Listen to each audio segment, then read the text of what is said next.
சபை நம்முடையது, எல்லாம் நம்முடையது. எல்லாரும் சேர்ந்த விஷயம் இந்த ஊழியத்தை செய்ய வேண்டும். வாசிக்கலாம். நாம் சற்று நேரம் தியானிப்பதற்காக தெரிந்து கொண்ட வேத பகுதி வாசிக்கலாம்.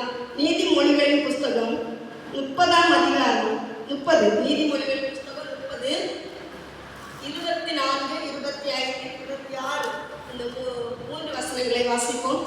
நீதிமொழிகள்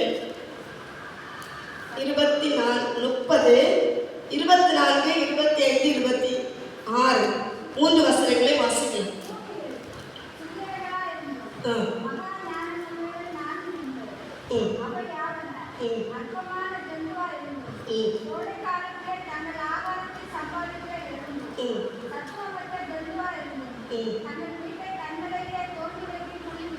போதும், நிறைய இருக்கு.